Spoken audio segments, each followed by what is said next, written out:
So we're going to be doing game breakdowns. All right, this is the first episode. This is a breakdown of my first outing of 2021, playing for the Lake Erie Crushers of the Frontier League, facing off against the Washington Wild Things. First start of the year on May 29th. First pitch, fastball, middle, stirrup swag through the absolute roof. So, all right, I got to apologize for a few things. First off, the camera's going to be extremely shaky, I think, majority of the game. The center field broadcast camera is going to be shaky. This day was like the most windy, miserable day that I think I've ever pitched in. Well, maybe not pitched in, but started in. There were some games out of the pen in 2015 in the Midwest League where it was like snowing, and I hated it. But it was like a sunny day, but it was 45 degrees with like 25, 30 mile an hour winds. And you talk about like not being able to grip the ball and just having like snot run out of my nose throughout the whole entire game. Like, pretty uncomfortable, but we grind through. This was my first start in a pretty dang long time. So as you see, we strike him out with the cutter there, 1-2. We're going to do this a little bit different. I'm going to skim through probably parts of the games because the way that I really want to do this is I want to do obviously want to highlight some of the things that I personally can gain from it. I want to highlight some of the things that you guys can gain from it, looking more so towards like, hey, what are the pros? What are the cons? What are the things I need to work on? What can I take from this and move it forward? Now, in a perfect world, I would be doing these like the day after my start. But obviously we don't live in a perfect world. So first pitch of the second batter, bad camera work, but that was an absolute sensational play by Trevor Achenbach, our second baseman here.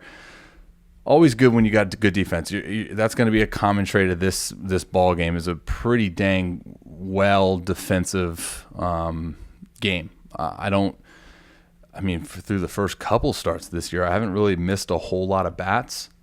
More so reliant on the defense to do its work. So this is a really good actual teaching point from this outing. If I remember correctly, we struck the first guy out on 4 pitches. Then the second guy, first pitch hacking. So then third guy, I'm kind of in a mindset where it's like, I can groove a fastball here, and I pay the price. That's something that I think moving forward, especially in a league like this where guys are hunting a pit, you're going to see this kind of, and this is not to like disrespect anything, but you're just going to see in indie ball, guys are aggressive early because this dynamic, they don't want to get deep in accounts, right? They don't feel comfortable getting deep in accounts in terms of they don't want to strike out. They don't feel confident in their ability to, maybe grind with 2 outs, or guys just have really good breaking stuff and they don't want to get to that and they'd rather hunt the fastball early. So first work here out of the stretch, do a pretty good job getting ahead there. I make a much better quality 0-0 pitch. I think that's going to be something that I talk about a lot within my starts, is the quality 0-0s, right? It's not just about, hey, let's go 0-0 and throw a strike.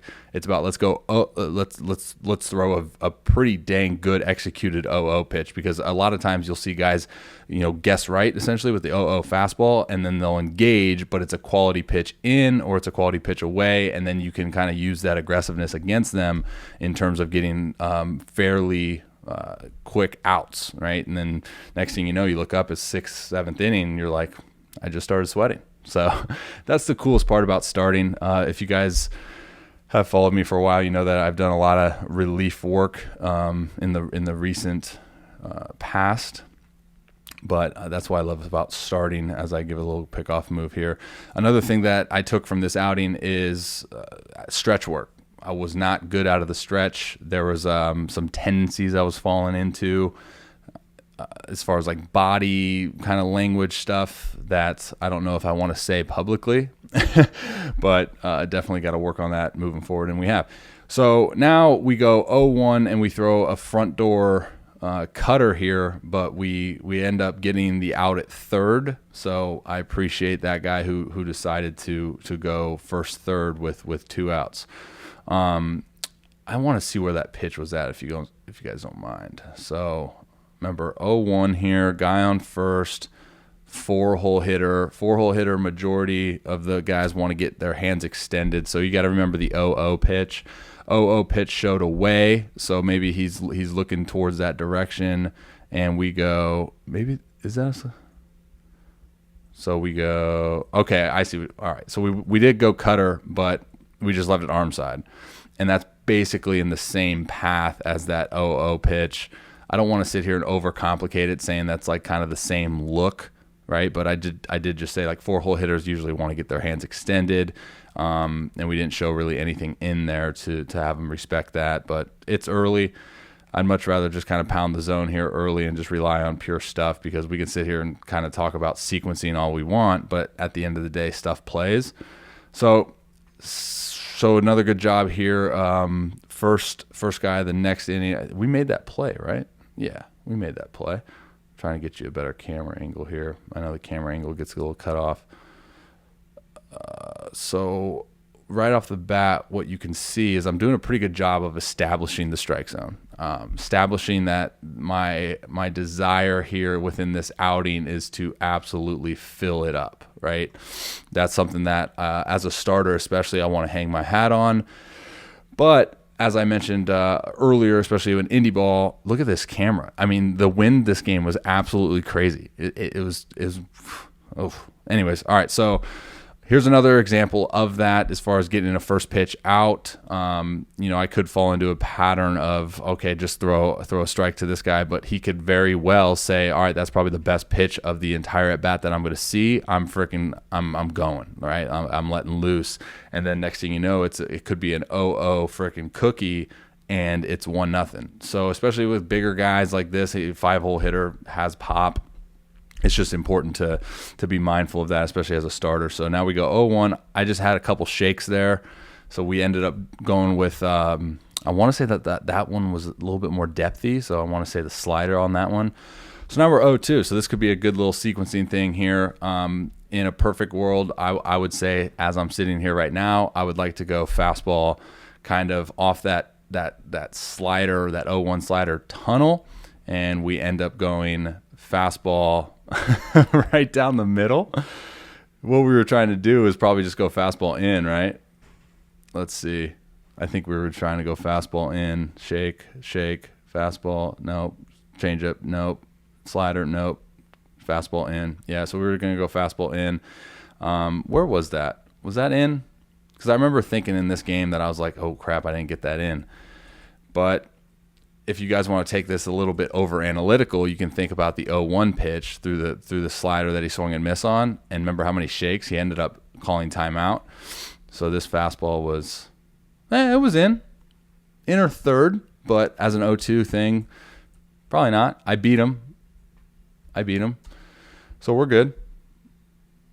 That's another thing. As a starter for me, I'll get like frustrated when I don't get strikeouts. And I don't know if it's a good thing or a bad thing, to be honest, because out of the pen, I'm intentionally trying to miss bats. As a starter, I'm trying to fill it up. I'm trying to get deep as I frickin' can into this game. I don't want anyone coming in behind me. Like, that's kind of the mindset. So there's sometimes, especially picking out guys in the lineup, right? So for me, again, no disrespect, but like 6, 7, 8, 9, I can get 0-2 and I can still be aggressive. I fall into bad patterns sometimes where I try to get too fancy when I'm really ahead in the count. I think I can get a strike on that pitch, by the way. Call me crazy, but if the strike zone is established, belt to knees, that ball was a strike. That ball went right at his belt. I don't know why. I've seen this so many times this season already with that pitch not being called a strike. Anyways, that's something that I thought I did well this game that I haven't done in my next 2 starts, as we'll break those down as well. Getting behind early and then having like the conviction in a little bit of elevated fastball, where you're going to see a ton, especially a guy like me. If you've been following me for a while, you know that I pride myself on like the data analytics and understanding the pitch sequencing or how to best sequence my pitches and where to throw them.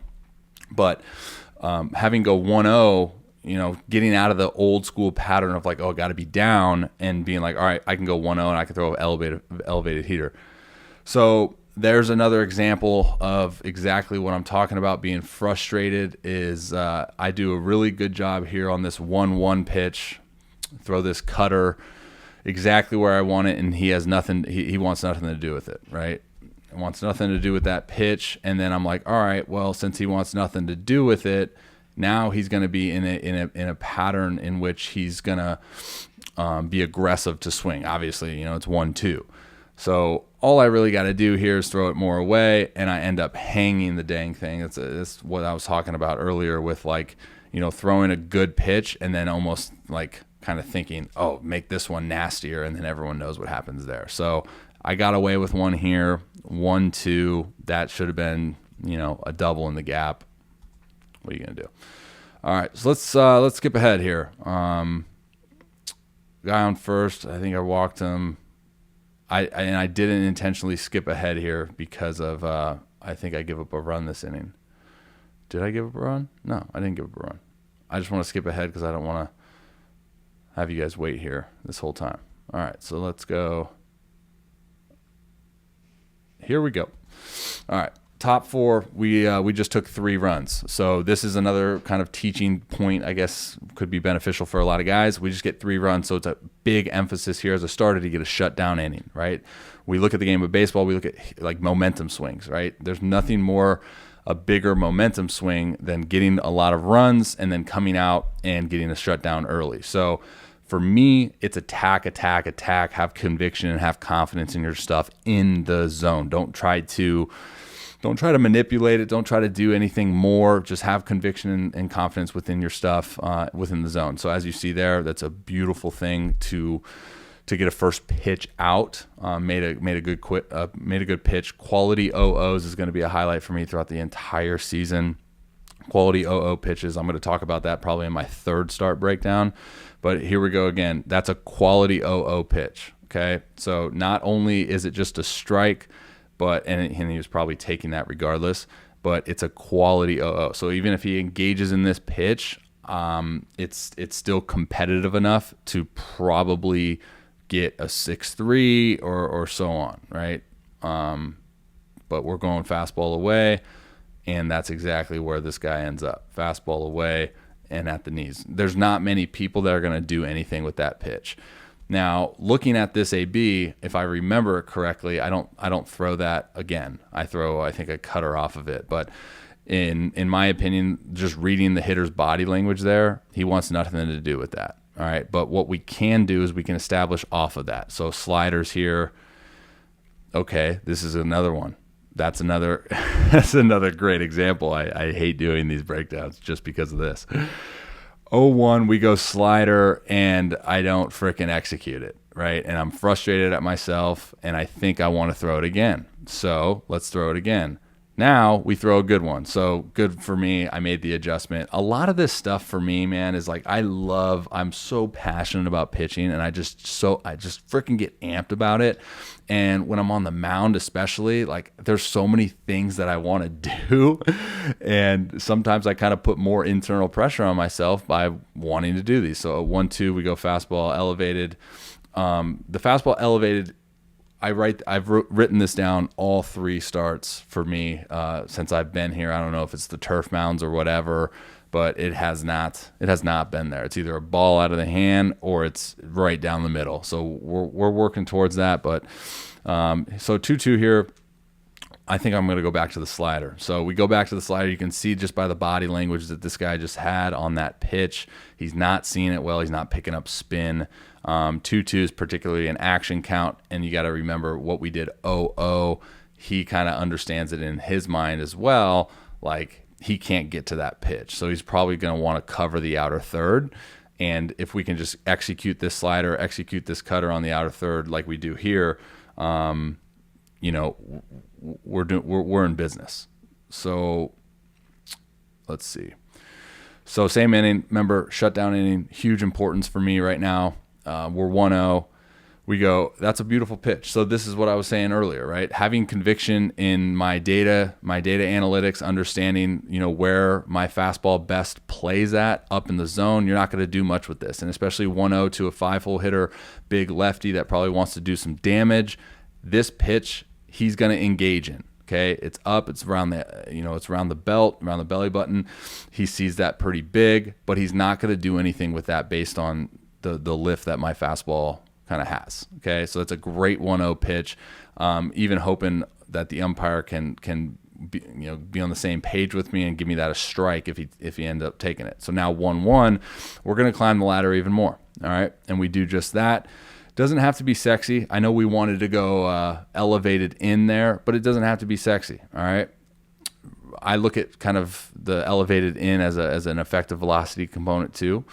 But now we're 1-2. We've pretty much thrown 2 elevated heaters, and now we can go with this guy, the slider. Which, here's the thing, I'm looking at that, and I know my guy Brian De La Rosa, he wants this in the dirt, but see how he taps here. But I'm kind of looking at this like, okay, well, if it's in the dirt, it's probably going to be a ball for him out of the hand, because we got to remember the last 2 pitches that we sequenced were a little bit elevated.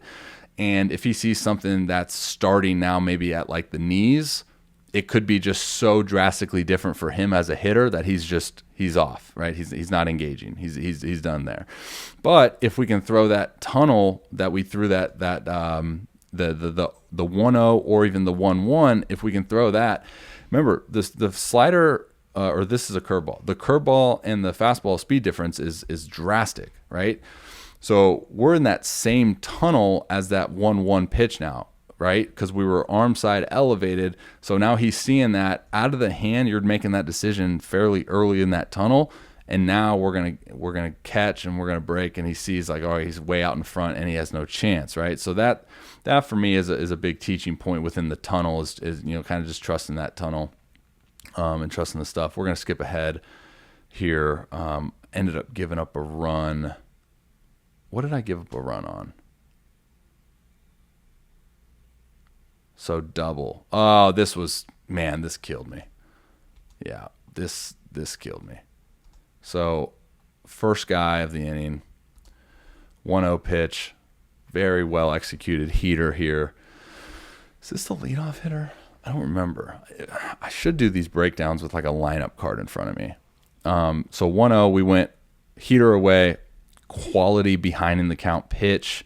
Now we go 1-1. Are we going to try to do it again? So we try to do it again, and that's another kind of highlight of where I go wrong is don't try to do anything different. Don't try to throw it harder. Execute the pitch. Now, obviously, we're human beings. We're going to make mistakes in terms of, the repeatability. It's a hard game.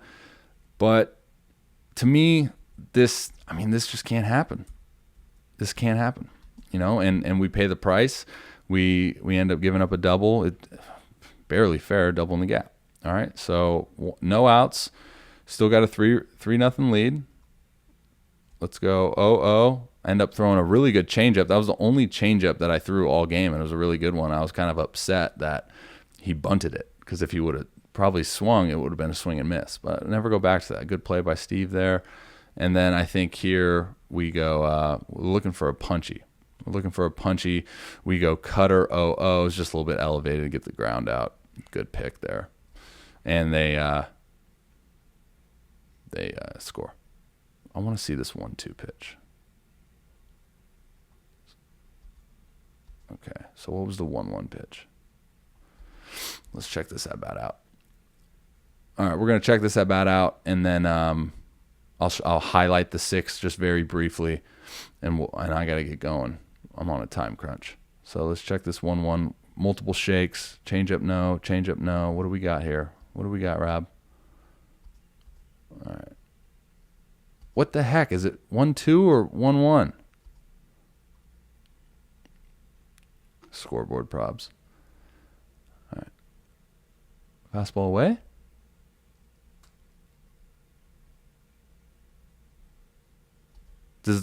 Okay. Slider down. This was a really frustrating at bat, guys. I remember this.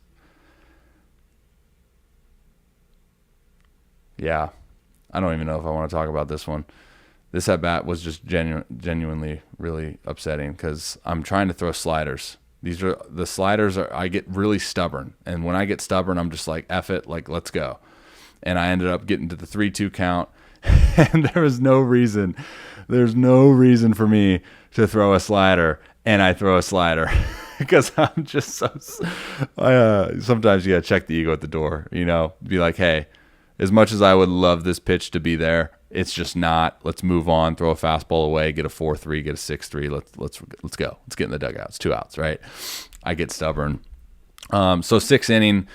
I'll give you guys the recap of the 6th inning. I hit a wall here, I think, with like 2 outs, and I barely get out of it. I think I walked like 1 guy or 2 guys, but I ended up getting out of it. Went 6 innings, 1 run. I like that fastball elevator right there, but that's not an engagement to me. He's not engaging in that pitch. So either he's not sitting, he's not looking fastball. He's not looking fastball there, and he sees fastball, and it's like, oh, okay, well, I couldn't hit that, so I'm not going to swing. And then we give him a slider, which he was probably looking for, right? And that's something that I think I got to do a little bit better job of in the moment of seeing that stuff, right? So if I can see, if I can see this early, on, that's going to help me later on in counts, right? I like my fastball, but this game in particular, so for that example, that's 0-0 slider. That's a pretty good pitch that he probably saw early.